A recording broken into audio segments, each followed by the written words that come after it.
Hey guys, it's Chelsea from The Financial Diet, and this week's video is sponsored by Wealthfront. And if 2022 is the year you finally start investing in your retirement, and it definitely should be since the sooner you start the better, you should check out Wealthfront. Wealthfront is a robo-advisor that makes it super easy to get started regardless of how much you know about investing. Wealthfront first assesses your risk tolerance and then builds you a personalized portfolio that their software can constantly monitor and manage for you. This lets you set and forget your investments for whatever your goals are, while also protecting yourself from unnecessary risk.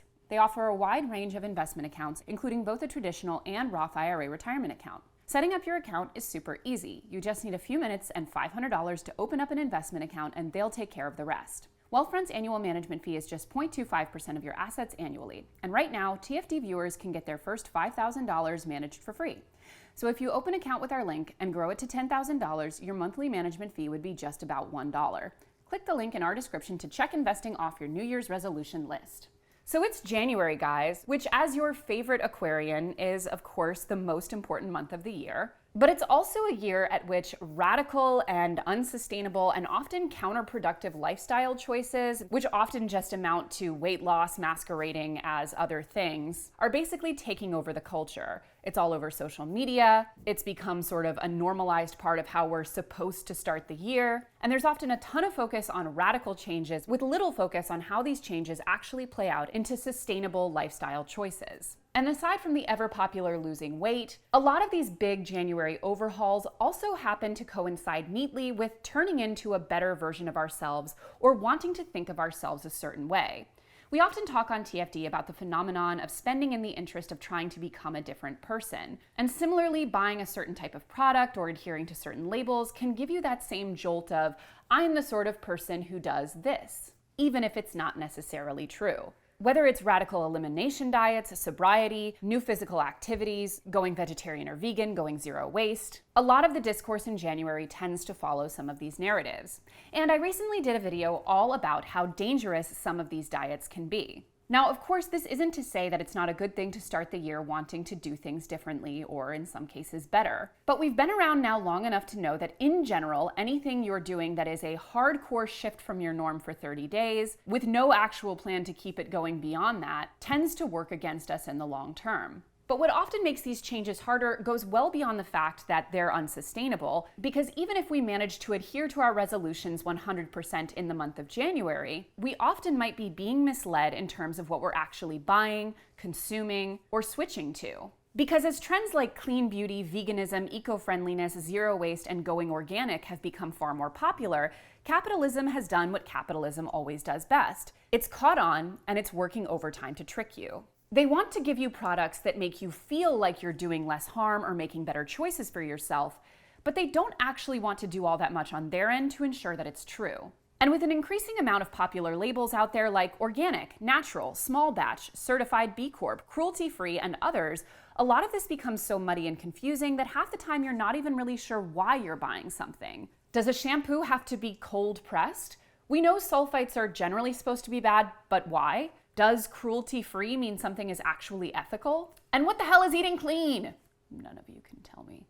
So long story short, here is how to navigate the very intentionally tricky world of labeling so you can find sustainable swaps that work for you while developing a good nose for sniffing out the BS. The first is animal cruelty. So happy Veganuary, everyone. And this is coming at you live from someone who once switched to a mostly vegan diet for a short time that was clearly just intended to lose weight and really didn't look into that much actually how to go vegan in a healthy or sustainable way. A lot of people out there, maybe even you, like to try out plant-based or vegan diets in January. And many of the broader elimination diets involve some kind of animal product reduction component. And some people also use these Veganuary times to try out other non-edible products that also often use animal products or animal testing, like makeup, soap, and household products. And there has been a huge explosion in the popularity of such things, even for people who don't necessarily eat vegan.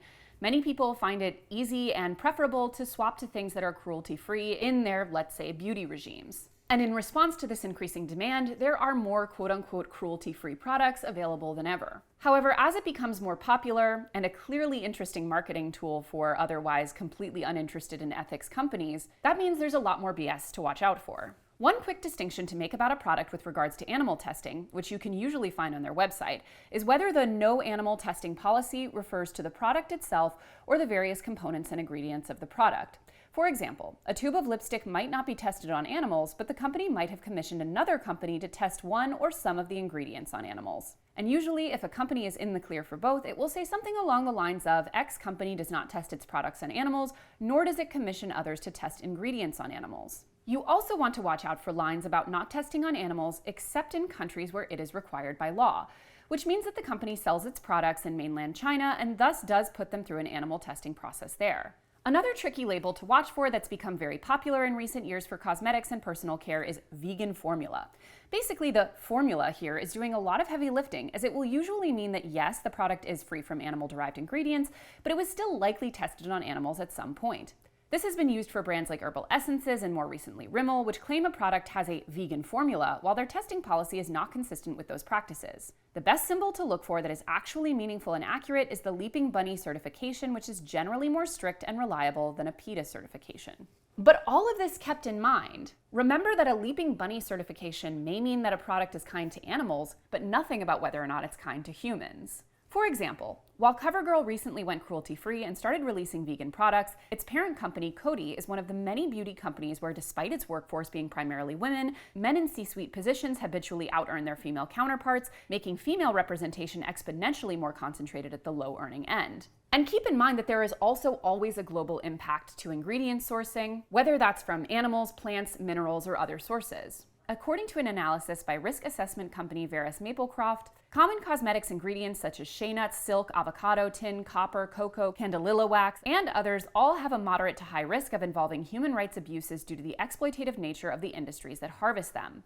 Now, this is not to shame anyone for their choices, because aside from the whole no ethical consumption under capitalism thing, it can be practically nearly impossible to ensure that a product that is coming to your doorstep involves no cruelty or exploitation to anything along the way. But it is still important to remember that cruelty-free terminology is not created equal, and just because your product might have it doesn't mean it's actually true. I have to shout out my sister here, who is a homesteader and farmer and is working towards building some of her own products. One of her biggest pet peeves in life is how inconsistently these labels are applied and how much the agricultural workers involved in these products are often totally forgotten when it comes to the term cruelty. But pivoting a little bit from the animal to the vegetal here, another big one is the clean and organic labels, which my sister has also launched into many a rant on. Just as being cruelty-free doesn't necessarily mean that a product is nice to humans, it also means that it's not necessarily nice for the environment or your skin. There's a lot of labels floating around in this space right now, and the problem is not a lot of those labels are regulated. Both the FDA in the US and Health Canada have no guidelines for the term natural, while the USDA defines natural pretty loosely to basically mean that there are no artificial ingredients or colors. Now, this can be very tricky because equally unregulated is what goes onto our skin. In the US, the FDA's regulatory powers over cosmetics is not nearly as strong as its power over foods. That's why in 2019, when the FDA announced that several products sold in Claire's stores contained asbestos, it could only issue a warning and not actually order a recall. Claire's reportedly removed the products anyway, but essentially it's left up to the retailer to decide. What the f***? And speaking of retailers playing regulator, which that always works out historically so well, several years ago, Sephora introduced the label Clean at Sephora. Clean is another term that is increasingly gaining popularity despite little consensus in what this actually means. According to Sephora's own Cindy Deli, VP of Skincare and Merchandising, the label means that brands comply with company criteria, which is focused on brand positioning, transparency in formulation and sourcing, and the avoidance of certain ingredients. Our clean criteria goes beyond common marketplace terms such as natural, organic, or green, and offers a range of innovative products and brands. And since the introduction of the label, the formulated without list has expanded to more than 50 no-no ingredients, up from 13. While you're free to abide by this list if you want, there are two key things to remember here. One is that this label comes from Sephora itself and not any kind of regulatory body with actual oversight like the FDA or the USDA. And two is that there's still actually no consensus, even from the dermatological and science communities, about what clean actually means in this context. One of the most common complaints is that the clean beauty movement vilifies relatively benign ingredients such as parabens. We all know that we want paraben-free products, but do we actually know what that means? Parabens are a type of preservative that has been accused of everything from harming reproductive health to potentially even causing cancer. However, some scientists have pointed out that some of the testing for effects of parabens have been spotty. Things like parabens being injected into rats versus applied topically, which they typically would be with cosmetics, and also that the amount of parabens and other preservatives in cosmetics is often so minuscule that there's really not a chance that they could harm us. Essentially, in the case of a lot of harmful ingredients, it's not the ingredients itself, but the amount of concentration. And speaking of which, some of your favorite clean products may contain certain components in much higher than optimal concentration. Things like, for example, essential oils, which in high amounts can increase sensitivity and skin damage. Never even minding that everyone's skin is different and therefore going to be sensitive to very different things. I was for a long time on a retinol regimen, and as I've mentioned in previous videos, the best thing I ever did for my skin was to stop listening to whatever the trendy products are or what someone at a Sephora might tell me and actually go to an actual dermatologist so they can tell me what the hell is up. Because the second I started talking to her, she was like, "What are you doing using retinol? You have rosacea. Get it together." Thank you, Dr. Green, for shaming me. In any case, these are products that are hailed as holy grails for some skin, yet for others can be actively detrimental or aggravating to underlying conditions. And just because something is natural doesn't mean you might not personally be allergic to it. Labels like gentle on skin don't really work because everyone's skin has different levels of sensitivity.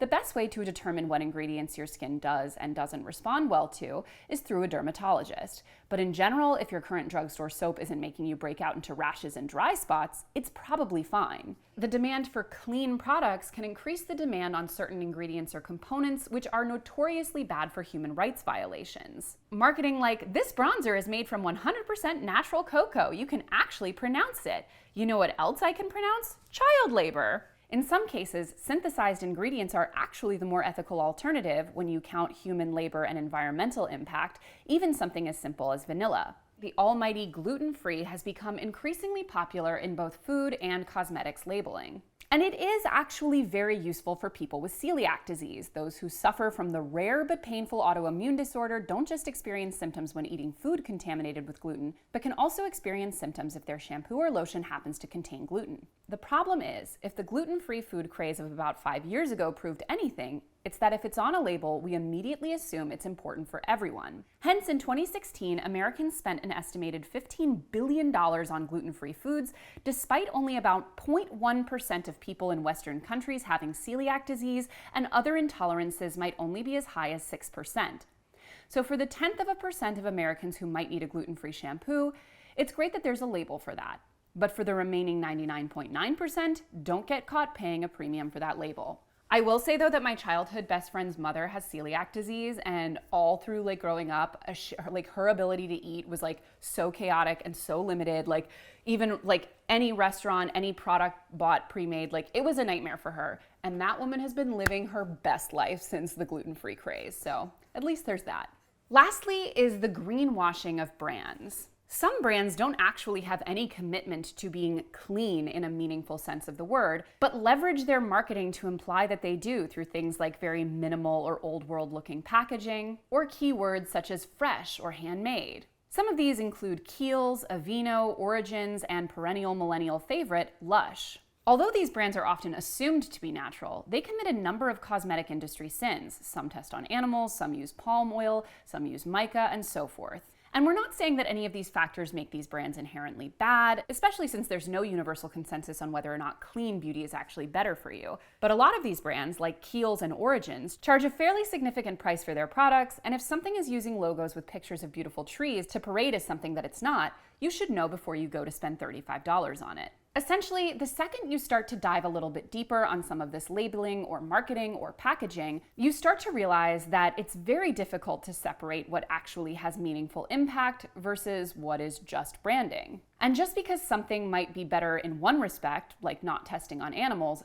doesn't mean it's better in the other, such as treating their workforce fairly from the corporate office to the actual farms where some of these products are being harvested. And I don't want to end this on a bummer. As I said in the opening, often these radical shifts are unsustainable because humans are really not designed to work like that. Our brains are much better at integrating small incremental changes that are sustainable and which we're able to keep up on an indefinite basis. And working towards refining your consumption habits to be more in line with your values is important for everyone. But thinking that you can make a meaningful impact by simply opting into a radical shift in your purchasing or eating habits for the month of January, only to kind of redound back to whatever the hell you were doing before in February, is not the right way to go about it. Targeting a few products or habits at a time that you can start slowly swapping out is a much better way to go about it, and that can be done at any time of the year. And if one of the things that you've been wanting to lean into this year is investing more, and you should, I highly recommend you start it by checking out Wealthfront at the link in our description. As always, guys, thank you for watching, and don't forget to hit the subscribe button and come back every Monday, Tuesday, and Thursday for new and awesome videos. Goodbye!